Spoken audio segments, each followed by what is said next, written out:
Salut les amis, j'espère que vous allez bien. Tada, les amis, je vous ai ramené aujourd'hui un multimètre. Et oui les amis, c'est un sujet qui revient à chaque fois. Pourquoi la batterie s'est déchargée, je voulais démarrer, j'ai plus rien. Donc je vous ai ramené un multimètre. On va aller au garage pour faire un tuto. Et je vous ai ramené un booster, donc le Noco Boost pour ceux qui le connaissent. Un chargeur de batterie. Donc le programme, les amis, ça va être simple. Donc, pourquoi la batterie se décharge? Est-ce que c'est normal? On va aller au garage. Je vais faire un tuto avec le multimètre pour voir est-ce que vous avez une fuite de courant. C'est très important de le savoir, ça. Et on va finir par je vais vous donner 2-3 conseils pour éviter donc cette fameuse panne. Bon, allez, c'est reparti.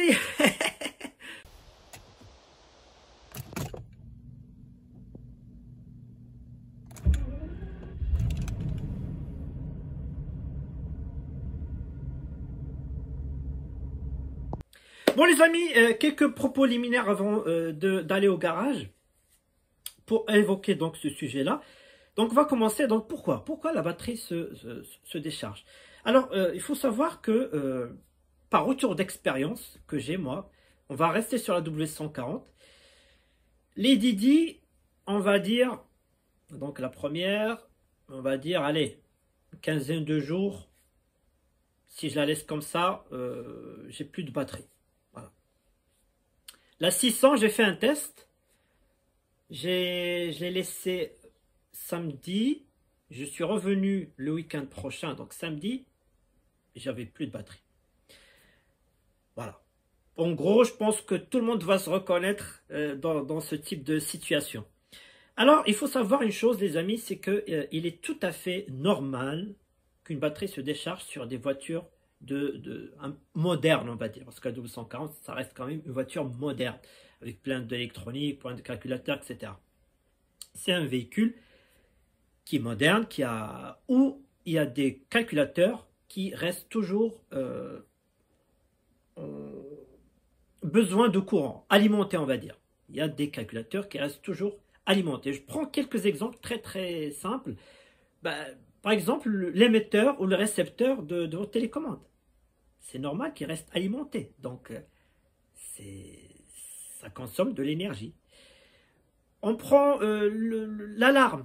L'alarme, il y a tous les capteurs qui doivent rester alimentés. Qu'est-ce que je peux prendre comme exemple? Le compteur, la montre, la petite montre là qui tourne. C'est normal, elle a besoin de courant, donc ça tourne. Après, pour ceux qui ont installé des autoradios modernes, vous avez la mémoire, l'horloge sur l'autoradio. Donc c'est normal. En fait, c'est extrêmement normal qu'une Mercedes, par exemple la W140, consomme de l'énergie. Après, il y a consommer, normalement, et surconsommer. C'est pour ça que je vais faire le tuto avec un multimètre pour voir est-ce que... parce que je pense qu'on va aller au garage, comme ça je vais vous expliquer sur place, ça sera plus simple. Comme ça je vais vous expliquer la différence entre les deux, parce qu'on va faire le test sur les Didi et les Didi 2. Donc voilà, donc il est tout à fait normal qu'une voiture moderne de ce type-là consomme de l'énergie. C'est pour ça qu'aujourd'hui, toutes les voitures, quasiment, par exemple les Mercedes vous donnent un maintien de charge. Hein. Souvenez-vous de la vidéo qu'on a fait en Suisse chez... Raphaël, il a un maintien de charge sur chacune de ses Mercedes. Donc, il reste branché, comme ça la batterie ne se décharge pas. Donc pour revenir sur le sujet, il est tout à fait normal qu'une voiture consomme de l'énergie, comme j'ai expliqué, sur les différents calculateurs qui doivent être alimentés en permanence. Maintenant, si elle se décharge en 2 jours, ça, c'est pas normal. Voilà. Ça, il y a vraiment quelque chose qui consomme beaucoup d'énergie. C'est pour ça qu'on va faire le tuto sur place. Maintenant, on va revenir sur quelque chose qui est très important, mais je ne reviendrai pas sur le sujet de la batterie, parce que j'ai déjà fait une vidéo sur la batterie, que je mettrai les liens en description. Donc la vidéo, elle est là, donc... En hiver, attention à la batterie. Donc, c'est une vidéo vraiment complémentaire, très intéressante. Il y a beaucoup d'informations. Donc, elle est sur la chaîne. Donc, vous trouvez le lien sur la description, où je vais vous expliquer les batteries, les tensions, etc. La tension de l'alternateur, en tout cas pour faire simple, il faut acheter la batterie, je répète encore une fois, la batterie recommandée par la W140. C'est 900 ampères et 100 ampères par heure. Donc pour les chiffres, donc par exemple ici c'est la batterie de Lady Di. Donc voilà, les chiffres sont toujours écrits sur la batterie. Donc là, vous avez le premier chiffre que je vous ai dit, donc le 100 ampères par heure et l'autre le 900 ampères. N'achetez pas quelque chose de moins que ça. C'est vraiment, j'insiste. Sinon, vous allez payer plus cher. Si vous avez un problème, vous allez payer plus cher. Parce que la W140 n'aime pas qu'on joue avec ça, n'aime pas qu'on joue avec la batterie, n'aime pas qu'on la démarre avec les câbles. Voilà, achetez la batterie qui a été recommandée par Mercedes. Point. Ne cherchez pas à faire moins cher. Vraiment, c'est un conseil à chaque fois. La dernière fois, il y a un qui a eu un souci aussi avec la batterie. Je savais, j'ai même deviné. Il m'a dit, ouais, c'était dans le groupe. J'ai plus le compteur ne fonctionne plus. J'ai les voyants ABS, machin, etc.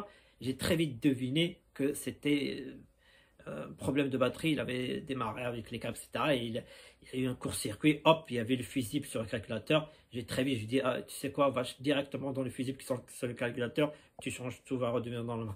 Donc voilà, c'est pour dire, achetez la batterie recommandée pour la W140. Ne cherchez pas à faire moins cher. Vraiment, ça, c'est un conseil que je vous donne.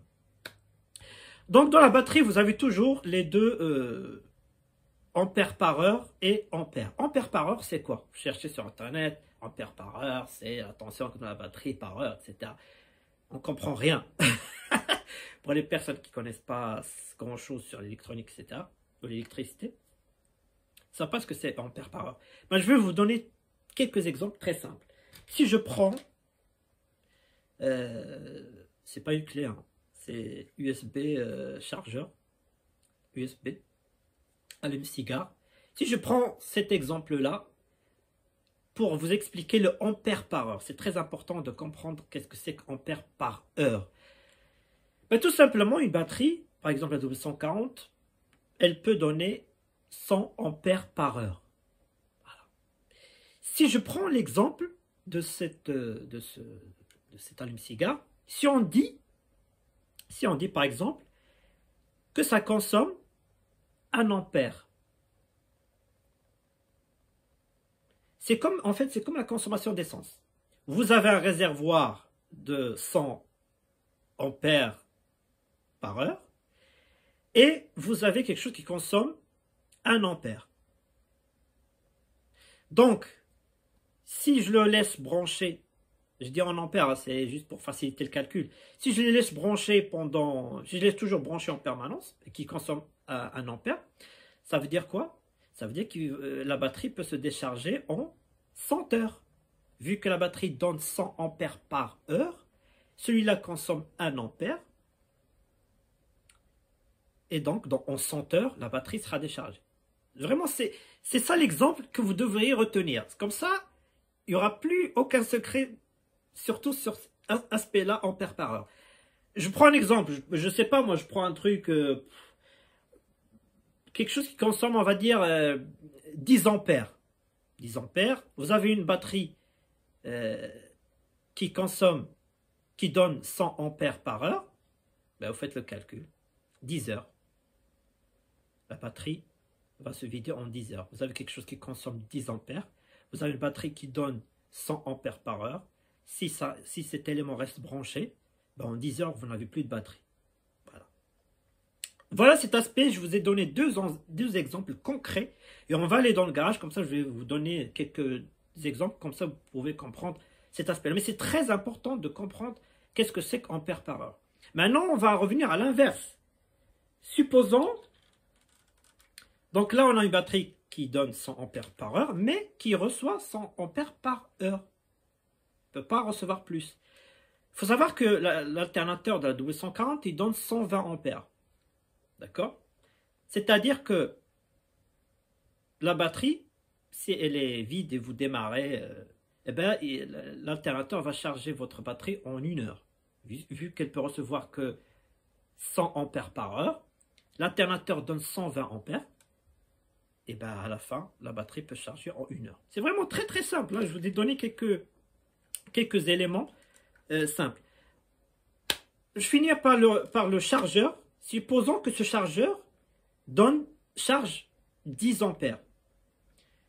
Eh bien, 10 ampères, ça veut dire que en 10 heures, il charge la batterie d'un W140 qui fait 100 ampères par heure. Vraiment, je vous ai donné quelques exemples pour que vous compreniez, en fait, avant qu'on aille au garage pour faire le test de fuite de courant.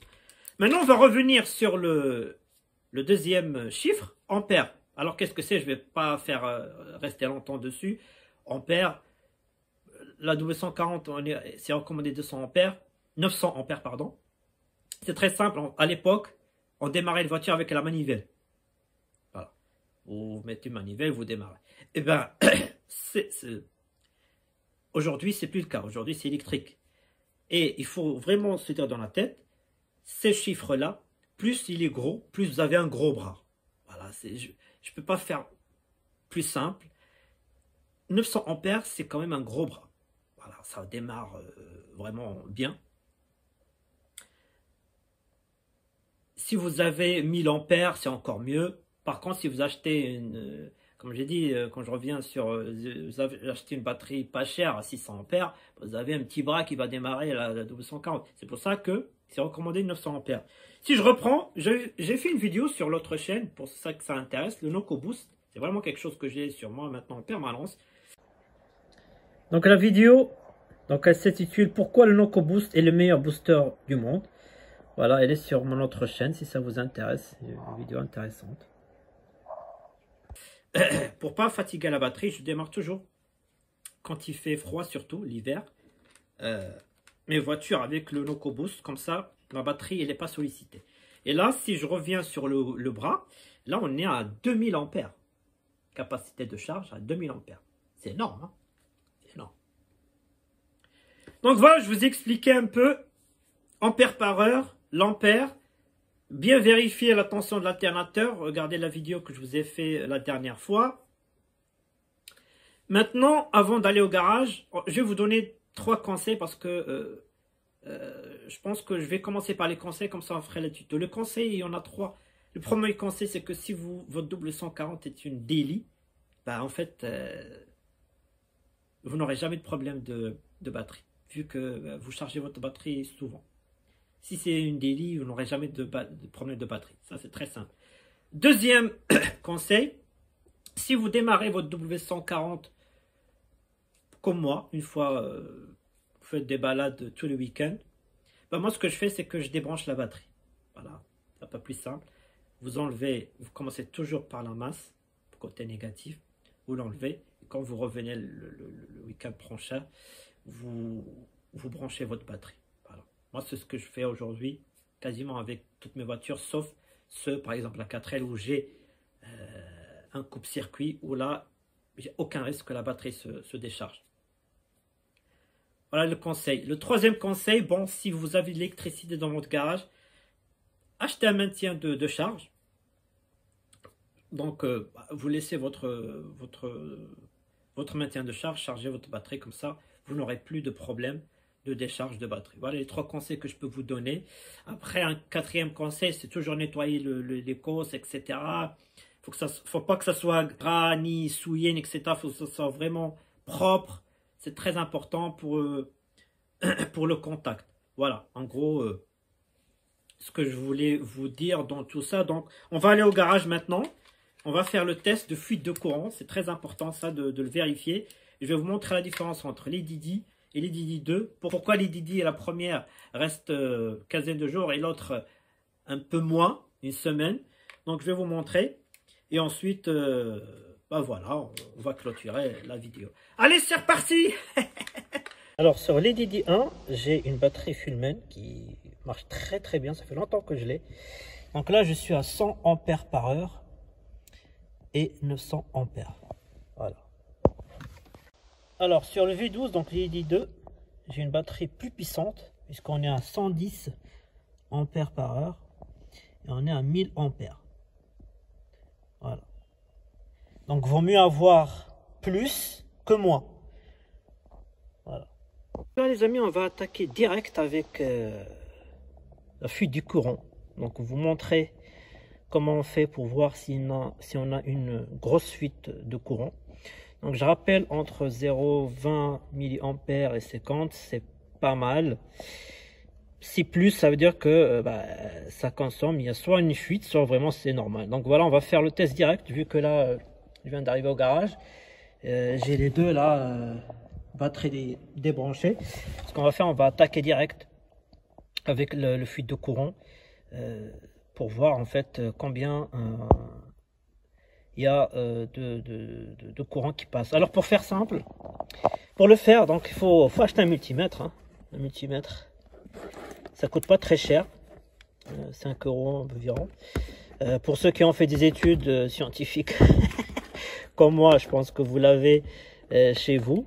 On avait tout ça à l'école, c'est impressionnant. Pour ce faire, donc on va mettre le multimètre mode. Donc là, vous sélectionnez 10 ampères. Donc je l'explique, hein, pour les personnes qui connaissent rien. Donc, voilà, vous mettez sur 10 ampères là. Vous mettez votre voilà, pour contrôler en fait. Sur le 10 ampères, vous sélectionnez 10, là c'est 10, c'est très simple, hein, sans vous prendre la tête. 10, et la masse est toujours sur COM. La masse elle est toujours sur COM. Donc là en fait, ce qu'on va faire, le test qui est très simple, c'est mettre soit le plus soit le moins, on s'en fout, parce que ce qui va changer c'est juste on va avoir un moins ici. Donc un là, d'accord, et l'autre sur la masse. Vous comprenez? Donc en fait, lui, le courant va passer par le multimètre. Il va nous donner une valeur. Si c'est 0, ça veut dire qu'il y a zéro fuite. Ça veut dire qu'il n'y a aucune consommation. S'il y a une valeur, ben on va la voir. D'accord? Pour ce faire, n'oubliez pas, parce que dès que vous allez brancher, vous allez allumer l'éclairage du coffre, etc. Donc comme vous savez, la dernière fois, je vous ai montré sur les phases 1, on peut sélectionner, on peut désactiver l'éclairage en mettant en position haute. Donc ce petit, ça va désactiver en fait l'éclairage arrière. Et sur les phases 2, malheureusement, donc sur les phases, à partir de la phase 2, malheureusement, il n'existe plus. Donc il faut faire il faut jouer sur ça en fait. Là, ici, vous mettez quelque chose. Là, vous allez entendre un tic-tic là. Vous mettez quelque chose entre pour que le courant ne passe pas en fait. Voilà. Alors c'est reparti. Donc là, je rappelle encore une fois. Donc l'entrée courant, on sélectionne 10 ampères. Et on connecte la masse. On ne connecte pas la masse à la batterie. C'est très important. Il faut que le courant passe par le multimètre. Comme ça, on a un ampérage. Donc là, j'ai un moins. C'est normal parce que j'ai mis le plus sur le négatif. Mais si je change, je vais avoir 0. Mais on s'en fout. C'est pas le plus important. Le plus important, c'est ce chiffre-là. Donc là, j'ai une consommation de 0,7 ampères. Souvenez-vous ce que je vous avais dit. Donc, je vous avais dit que si j'ai une consommation de 1 ampère, la batterie qui fait 110 ampères par heure, elle va se décharger en 110 heures. D'accord? Là, j'ai une consommation de 0,70. Ça veut dire quoi? Donc, si on fait le calcul, 110 ampères par heure, on divise par 0,70, ça nous donne environ, j'ai fait le calcul rapidement, 152 heures. Donc, on tombe bien sur les environ 7 jours, de samedi à samedi. Souvenez-vous. Donc voilà, ma batterie, si elle reste comme ça branchée, elle va durer 152 heures. Maintenant, je trouve que, vu que c'est un V12, il y a plusieurs calculateurs, etc., ça me paraît un peu normal. Mais si vous voulez qu'on gagne un peu, ce qu'on va faire, on va enlever quelques fusibles. Par exemple, on va enlever le fusible du téléphone. On va enlever le fusible de téléphone ici, vu que c'est prêt. Alors, fusible de téléphone, c'est numéro 10. Numéro 10, hop, hop. Est-ce que ça change quelque chose? Non. Bon. Apparemment, ça réagit pas. Qu'est-ce que je peux enlever? Tiens, j'enlève la clim arrière. Est-ce que ça change quelque chose? Non. Donc, vous allez en fait aller comme ça, fusible par fusible, tester, jusqu'à ce que vous tombez sur une valeur inférieure, donc intéressante pour vous. Maintenant, je sais pas. Alors, si j'enlève par exemple le numéro 16, c'était pour l'autoradio. Ah, donc là, ça bouge un petit peu. On est monté. Est-ce que ça va redescendre? Non. Bah, au contraire, elle n'a pas aimé que je lui enlève ça. Donc, on monte à 74. Si je le remets, non, ça bouge pas. Si je l'enlève,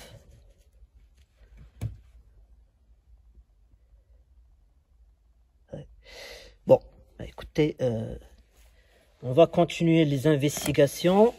Alors, qu'est-ce que je peux enlever de plus?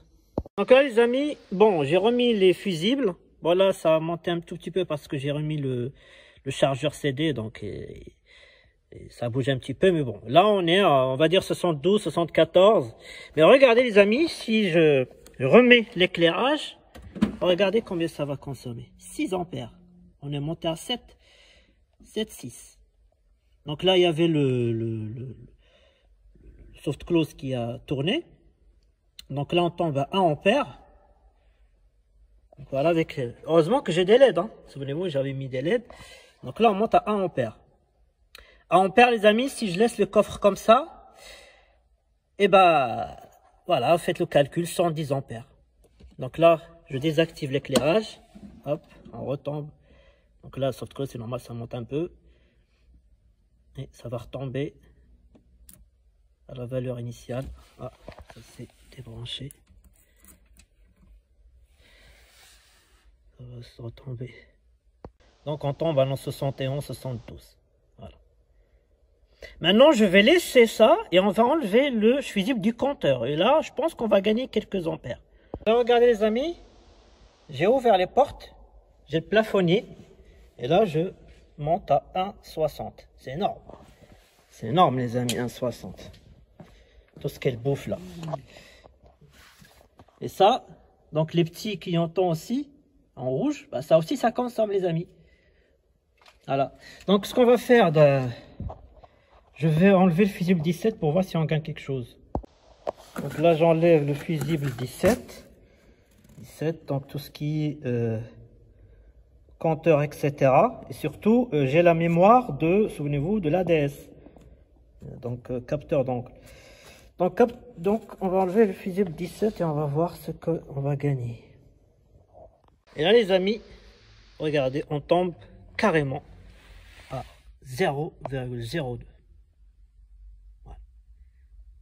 C'est vraiment...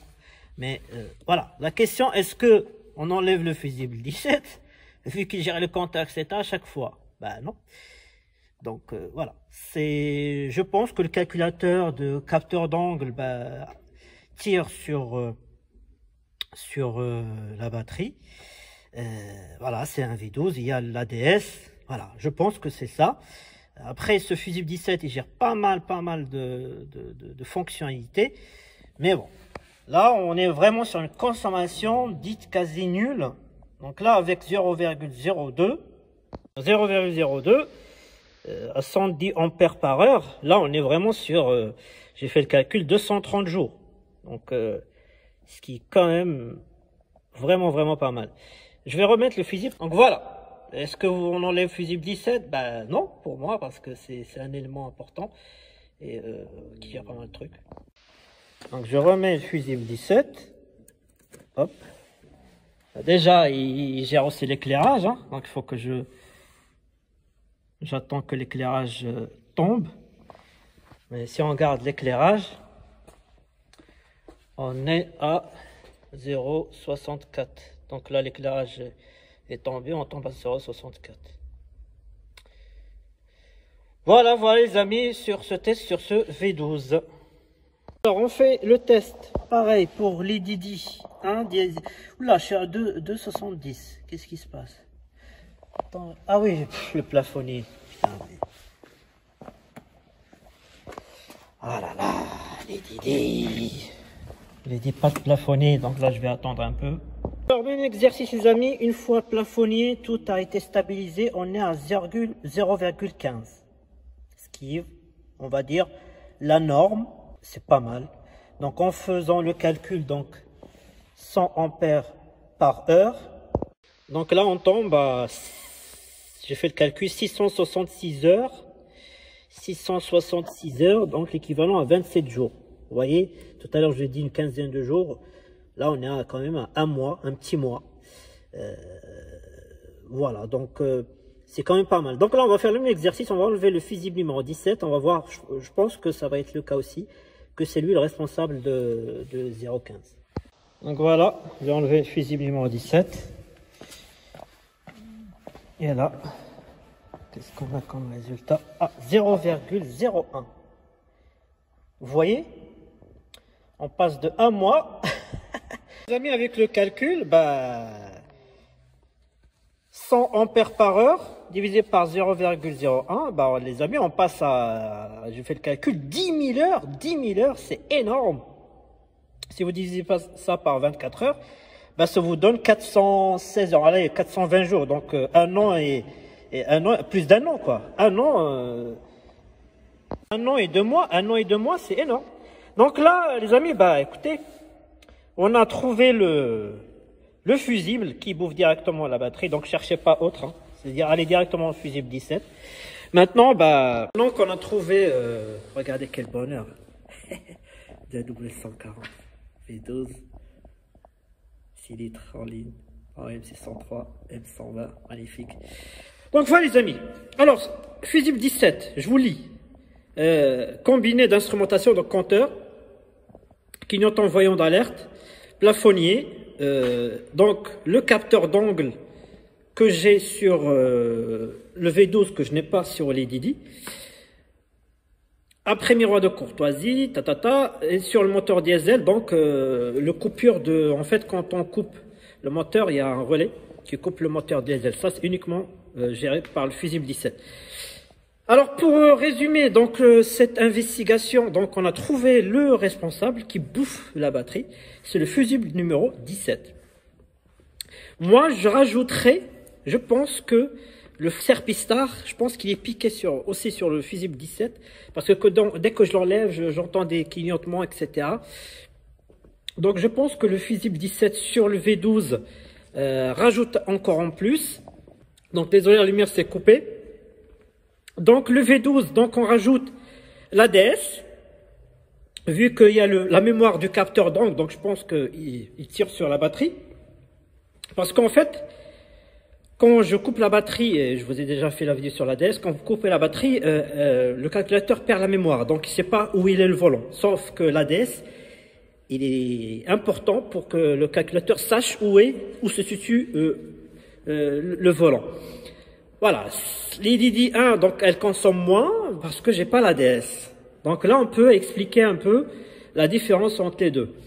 Mais voilà. Maintenant, est-ce que on enlève le fusible 17? Ça reste une option. Moi, personnellement, je ne l'enlèverai pas. Hein. Vous avez vu que j'enlève directement les batteries. Mais voilà, ça, c'est une piste que vous pouvez vous aussi faire. Donc là, moi, je sais que c'est quasiment normal. C'est normal pour moi que le fusible 17 consomme de l'énergie. Maintenant, si vous enlevez le fusible 17 et vous trouvez une valeur encore élevée, c'est-à-dire vous trouvez, je sais pas moi, 0,30, 0,40, il faut investiguer encore plus. Investiguer jusqu'à trouver le coupable, celui qui tire sur votre batterie. Maintenant, on a fini ça. Je vais vous faire deux petits tests. Donc le test que je vous ai déjà parlé sur la première vidéo de la batterie. Le test de l'alternateur pour voir si l'alternateur, la tension, c'est tout. Et puis la tension de la batterie, ça c'est très simple. Avec un multimètre, vous pouvez le faire. Et puis on va finir la vidéo. Un petit démarrage. Qu'est-ce qu'il est beau ce compteur, franchement, j'adore.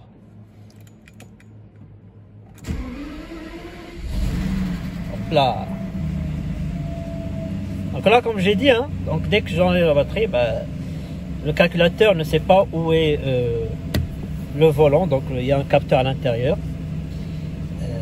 Voilà, donc lui, il est lié avec le fusible numéro 17.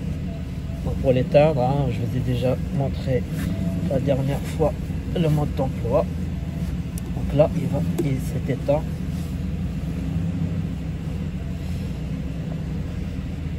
Alors, la tension de l'alternateur. Donc là, on refait le même test, mais attention, regardez, j'ai switché l'entrée courant pour mesurer la tension. Pour mesurer la tension, il faut aller là, où c'est écrit voltmètre.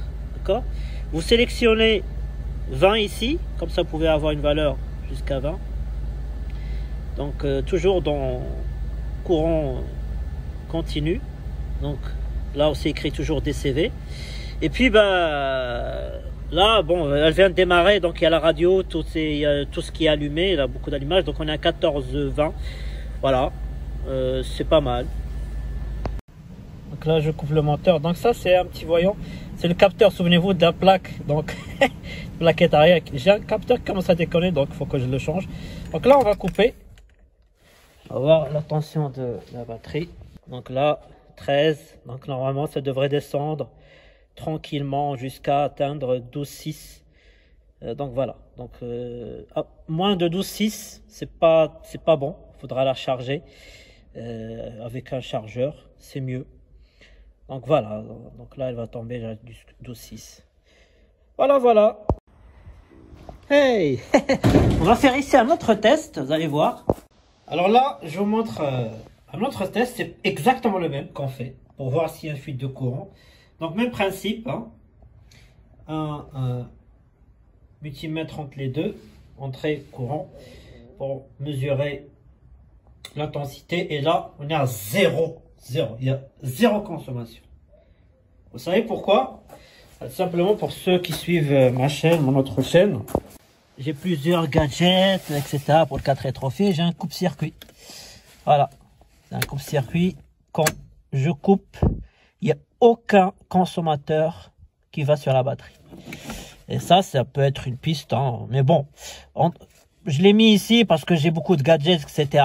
C'est joli d'avoir un court-circuit pour le rallye, etc. Mais entre débrancher la batterie et un coupe-circuit, c'est exactement la même chose. Sauf que là, on gagne du temps. C'est très rapide. Alors que lorsqu'on débranche la batterie, ça prend un peu plus de temps. Maintenant, voilà, chacun fait ce qu'il a envie de faire. Super Wolfie pour ce test. Donc voilà, ça c'est une piste. Hein, coupe-circuit, j'ai pensé à ça, à l'installer sur mes W140, mais je connais W140. Moi, W140, elle a envie, elle veut que la batterie soit branchée direct, il n'y a rien d'intermédiaire.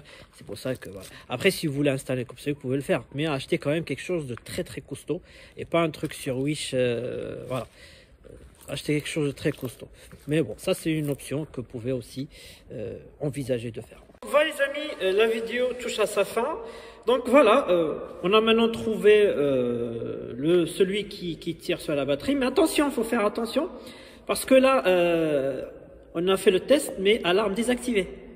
C'est très important. Parce que si j'avais fait le test avec alarme activée, on aurait une autre donnée. Donc, si vraiment vous voulez enlever le 17 et partir, attention, soit il faut fermer la voiture à clé, donc le verrouillage centralisé juste avec la clé, mais pas avec l'alarme. Parce que l'alarme, lorsque vous l'activez, bah, c'est sûr qu'elle va tirer sur la batterie. Voilà les amis, donc la vidéo est terminée. N'hésitez pas si vous avez des questions. N'hésitez pas aussi à partager vos retours d'expérience. Si vous faites le test, comme je vous ai montré, n'hésitez pas à partager ça en commentaire. Si vous avez des questions aussi, n'hésitez pas. Et ben moi je vais me balader avec laquelle... Ah tiens, cette fois-ci j'ai envie de... V6 Busso les amis. Ouais les amis, j'espère que cette vidéo vous a plu. Je vous dis à très bientôt pour des nouvelles vidéos, nouvelles aventures. Allez, salut!